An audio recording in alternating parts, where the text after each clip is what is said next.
in this demonstration, I'm going to prepare a solution of bromine in hexane, and I'm going to use it to demonstrate the properties of alkanes and alkenes and illustrate the difference between free radical substitution and electrophilic addition. I'm going to do this on a microscale, and I'm actually going to do a cunning bit of repurposing, and I'm going to carry this reaction out using the tube from an out-of-date COVID test kit that was going to get chucked away. And the reason I'm doing this is I can use it as a reaction vessel and as a mini separating funnel, as we're going to see. Okay, so into my reaction vessel, I'm going to put 5 drops of 0.1 mole per dm cubed potassium bromate.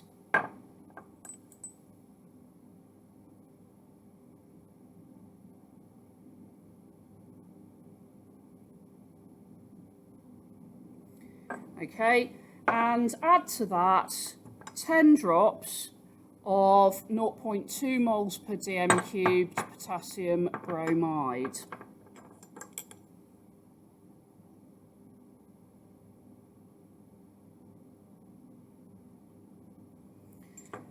And finally, 2 drops of 0.1 moles per dm cubed hydrochloric acid. Okay, and you can instantly see a colour change because what's happening here is a reverse disproportionation reaction of the bromate reacting with the bromide to form bromine.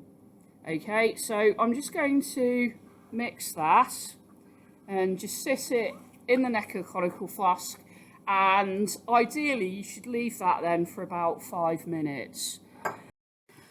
Let's stop for a moment then and look at the chemistry of how we've generated the bromine, because we've used a reaction called reverse disproportionation, which you might also see referred to as COM proportionation.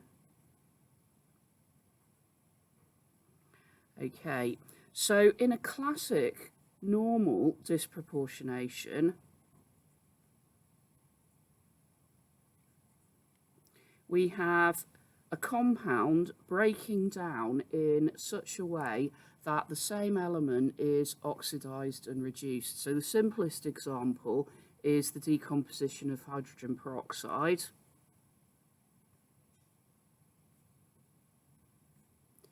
Giving us oxygen and water.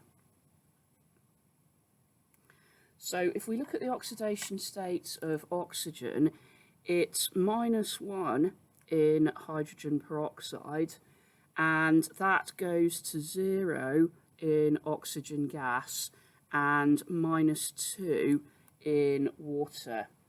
Okay, so from -1 to 0 is oxidation, and from -1 to -2 is reduction.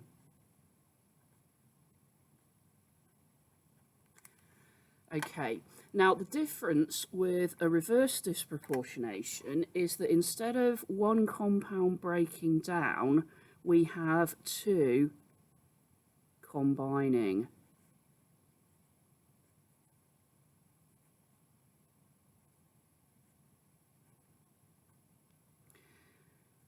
Okay, so in this case we have the bromate ion, which is Br O3-, and we have 5 bromide ions. Okay, and because we've got oxygen present, we need H+ in order to be able to get rid of that as water. So we need 6H+. So that's why the reaction didn't go until I'd added the hydrochloric acid. That gives us 3 Br2 and 3 waters. Okay, so if we look at this time oxidation states of bromine, we have +5 in the bromate ion, -1 in the bromide ion, and 0 in elemental bromine. Okay, so from -1 to 0, that's our oxidation. And from +5 to 0 is our reduction.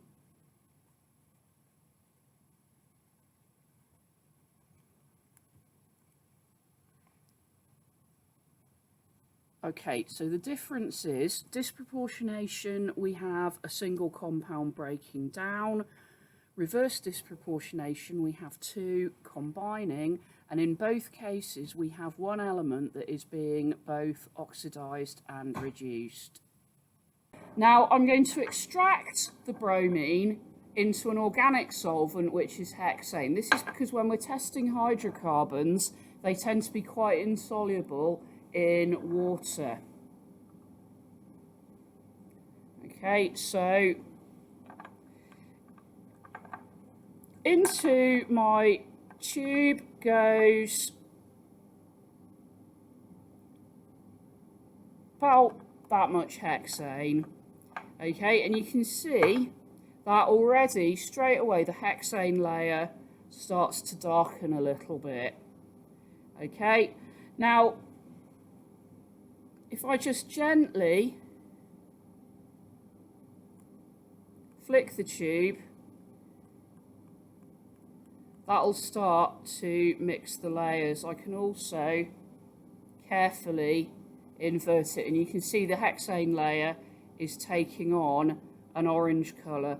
What you don't want to do is shake it, because then you will get an emulsion and it'll be very difficult to separate off. Okay, now the advantage of having used a COVID kit, a COVID tube, is that I've now also got a miniature separating funnel. I'm going to do that a few times. Okay, so you can see I've got a decent orange colour now in my hexane layer. So I'm going to invert the tube and just use it to squeeze off the aqueous layer, which is on the bottom.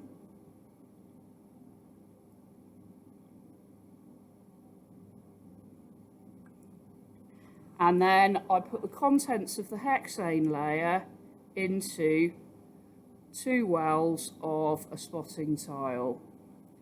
Okay, so I'm going to add cyclohexane to one and cyclohexene to the other. Okay, so when I add cyclohexane, there's no change. The colour's gone a little bit lighter, but that's just because I'm diluting it.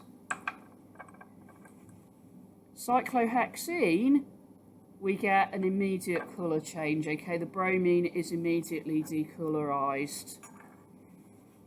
What I'm then going to do is just shine an ultraviolet light. Okay, so this is just a cheap UV torch. And I'm just going to shine that on the well with the cyclohexane, and you can see that is now starting to decolorise. Okay, and fairly quickly that will end up being completely colourless. Okay, so basically we have no reaction with the cyclohexane until we shine a UV light on it. Okay, so let's just look at the chemistry of what we've observed. So if we took cyclohexane and bromine, Okay, in order to get a reaction to happen, we needed UV light. Okay, it wasn't until I shone the UV light on it that we saw a reaction, and we'd actually get bromocyclohexane and HBr. With cyclohexene,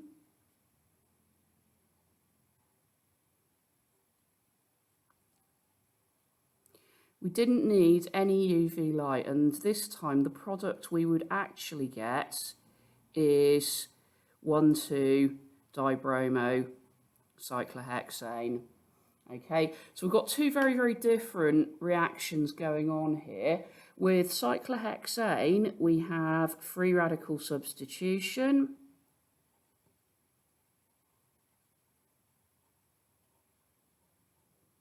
And with cyclohexene, we have electrophilic addition.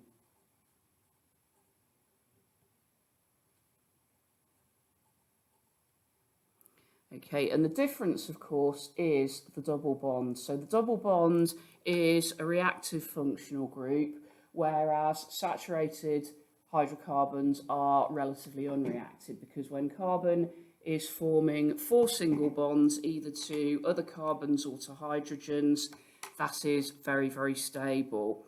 So let's start by looking at the mechanism of free radical substitution.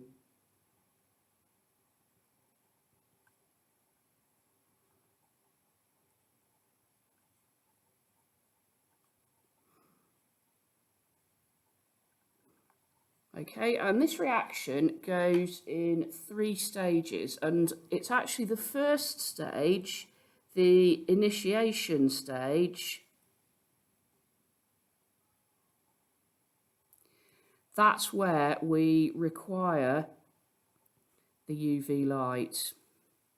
Okay, so what happens in the initiation is that a photon of ultraviolet light breaks the bromine-bromine bond. Okay. Now it breaks homolytically, okay? It's what we call homolytic cleavage, or you might see it called homolytic fission. Okay, and in homolytic cleavage, one of those electrons goes to each bromine. Okay, so the bond is breaking evenly, and what we get are 2 bromine free radicals. Okay, and the definition of a free radical is that it is anything with an unpaired electron. Okay, so we represent that with the dot, and according to the conventions of organic chemistry, we use curly arrows. We're using a half arrow to show that that is movement of a single electron. Now that we've got our free radicals, we can go on to the second stage, which is the propagation. And in the propagation stage, each reaction produces new free radicals.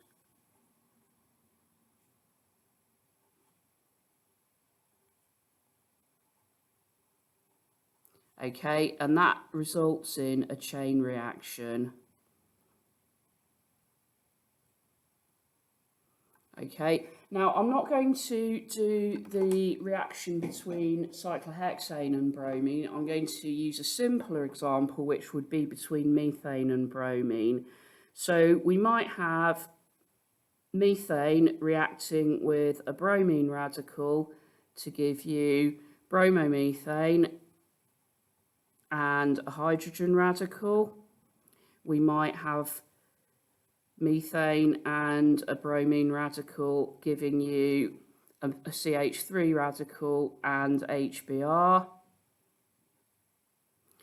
Okay, there are lots and lots of combinations. Okay, don't try to come up with every single one because you would be there forever.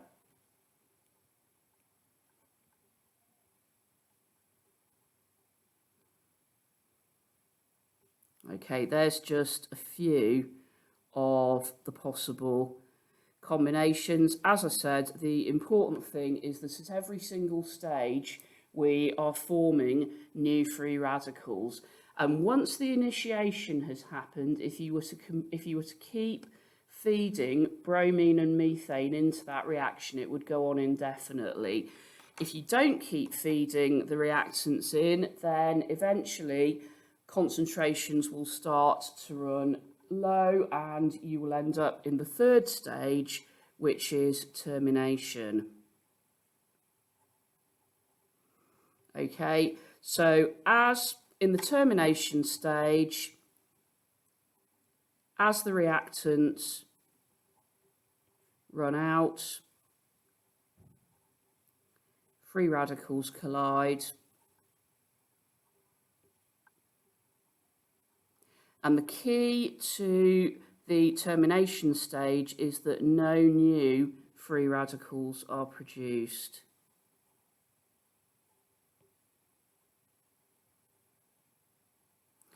Okay, again, there's lots of possibilities. Don't try and draw every single one. Okay, so you could have a methyl radical and a bromine radical, giving you bromomethane. Bromine radical and a hydrogen radical, giving you HBr. You could have two bromine radicals recombining. You could have two hydrogen radicals colliding. And so on. Again, as I said, lots of possible combinations. Don't try to draw them all.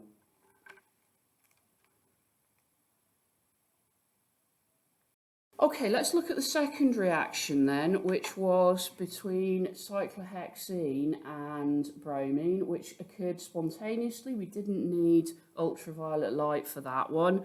And this mechanism is electrophilic addition.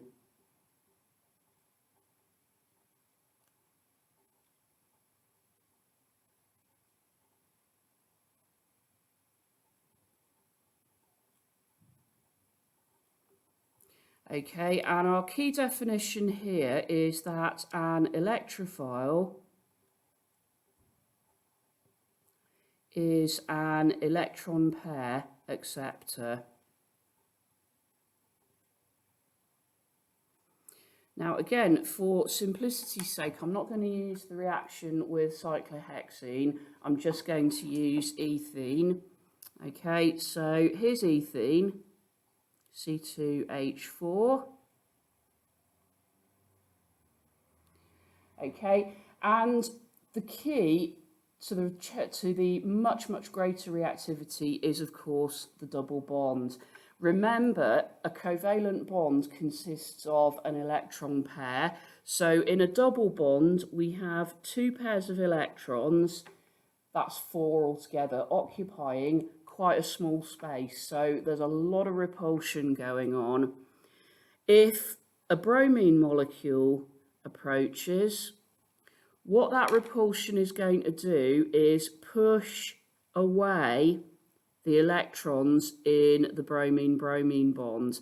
Now this time I'm using a full arrow to show that it's an electron pair that is moving. That bromine will gain a small negative charge, this one a small positive charge, and what we have here is an induced dipole. Okay, so that bromine-bromine bond has become polarized due to repulsion from the carbon-carbon double bond. That bromine there with the small positive charge, that is now our electrophile. Okay, so the electrons in one of those two covalent bonds will attack that bromine because of the small positive charge. So we've now lost the double bonds because the electrons have been donated to the bromine, which means that on one side of the double bond we've added bromine, on the other side we've got nothing, so that carbon ends up with a positive charge.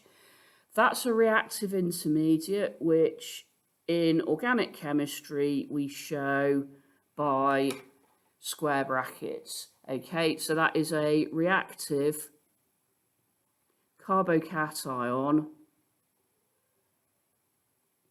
intermediate.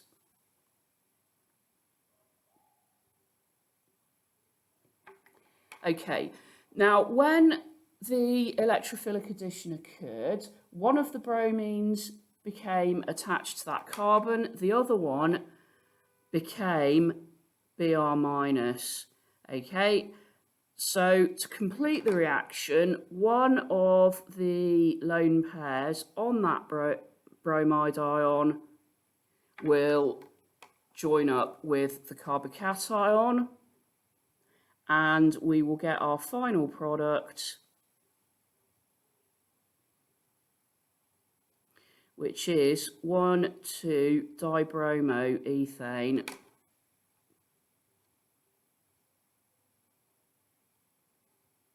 And that is going to be the only product, because that's kind of our evidence for the mechanism, is that we always get addition either side of the carbon-carbon double bond.